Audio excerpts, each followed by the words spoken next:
This is the 5 top mistakes I see video creators make, and I'm going to show you how to fix them.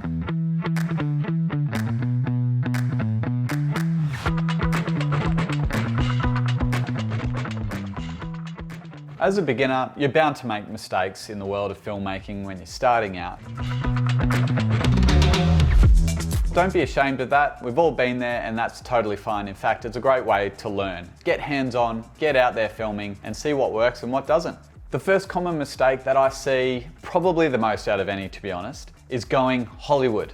Now, I did a quick research of all the YouTube videos and 5 common mistakes, and I actually don't see this one come up that often, but I see it happen all the time with beginner filmmakers, and that is going way too over the top, way too Hollywood. They put their Steven Spielberg hat on and they just try way too hard, to be honest. What you don't want to do is, start doing these Dutch tilts and move the camera upside down, and just sometimes I get shots back from people and it's just unusable because they've tried too hard to impress, or they've tried too hard to make it look really creative and really out there. What I would say is just stick to the fundamentals, or at least get them right before you start to move on to more creative and more difficult shots to get.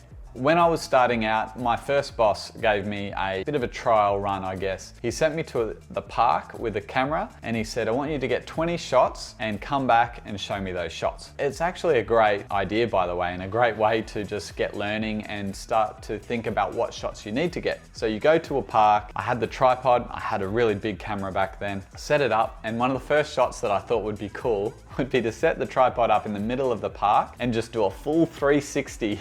Just turn around, get the whole park. And sort of in theory, it sounds like it could be a good shot, but that shot is absolutely useless. It actually makes you feel sick when you look at it. You're just spinning around and looking at the whole park, and you're much better off just showing the best sections of the park and working with that. So that's a classic example of just going too Hollywood, trying way too hard and getting a really poor result in the end. When you're starting out filming, lighting mistakes happen all the time, and I'm definitely guilty of making my own. I remember filming in London years and years ago, and I was filming some basic interviews in an office. There wasn't much natural light, so I really had to make use of the professional lighting, but it just wasn't working. It wasn't looking any good, and I'm looking through the lighting bag of the production company at the time. The only gel that they had, which was like a filter that you use over the light to change the light color, it was sort of like a dark blue, and I thought maybe that's okay, maybe that will change it, but really it was more of a purple, and I didn't realize till after. And so I put it on the light,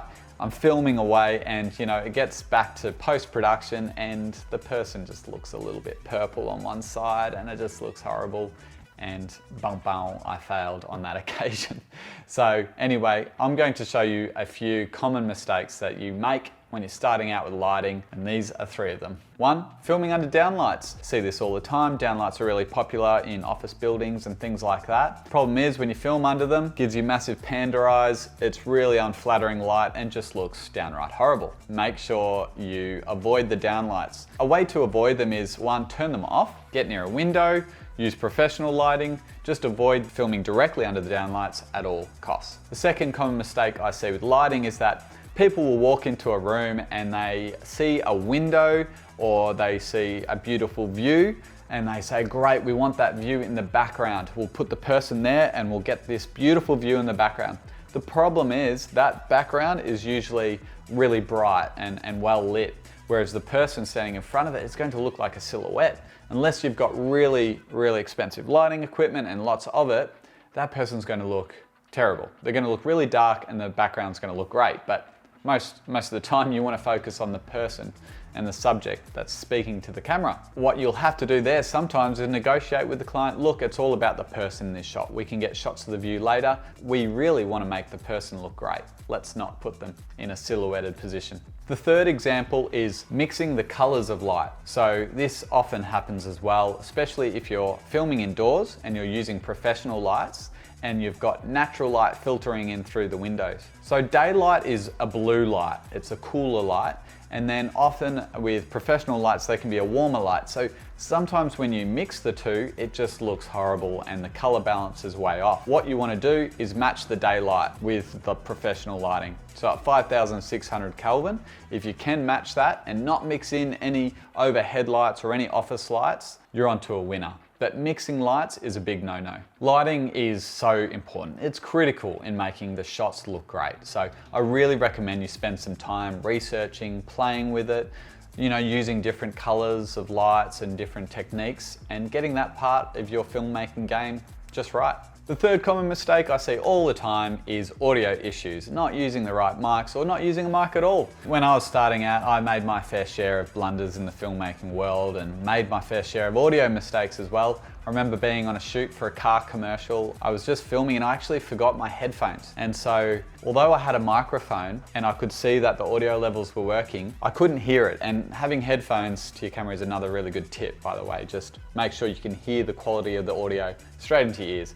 So I didn't have that. I could see that I was getting audio, so I assumed that it was good enough. Got back to the edit and there was wind on the mic and you wouldn't be able to hear that unless you had headphones. So big boo-boo, audio is terrible, don't make that mistake. Now, this is really common especially with amateurs, I guess, who might be filming for their business or for the company that they work in. They might just grab a camera, they might just want to film something, put it on social media, and they're not using a mic at all, or they're using maybe just a top mic to the camera, and the audio just sounds terrible. It can sound echoey, you can hardly hear them. I can't hear you!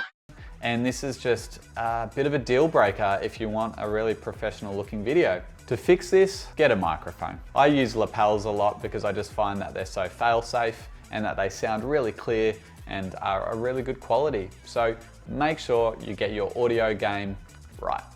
Another mistake I see all the time is shots being incorrectly exposed. So either overexposed or underexposed. And this is really a deal breaker if you want to use the shot. Especially, I will say, if it's overexposed. Sometimes if it's underexposed, depending on the camera, you can fix it in post. But I don't want to give you an out there. Get it right first so you don't have to worry about that. Now, there are some things that you can use on the camera to help you get it right. There is a feature called the zebra pattern, which is great to use for exposure. And so it's simply a press on the button in your menu settings on your camera, which will overlay some lines onto your image to indicate the exposure levels. Another great tool to use is a histogram. The histogram is a visual representation of the tonality of your image. The goal with a histogram is to create a hump in the middle with a fall off not touching the left or right side of the image.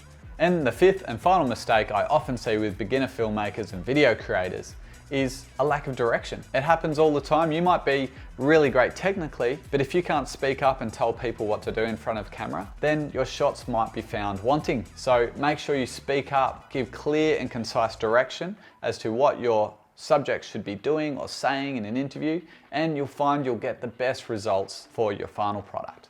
The key here is finding a space that you're comfortable in. It doesn't mean you have to be super extroverted and over the top. Just find what works with you and just be clear and concise with your communication. So there you go, they're 5 common mistakes I often see beginner video creators make. I hope the video made you aware of some of those and gave you a little bit of insight into how you might be able to fix them. If you like this video, please like, subscribe, comment below, and I'll see you in the next video.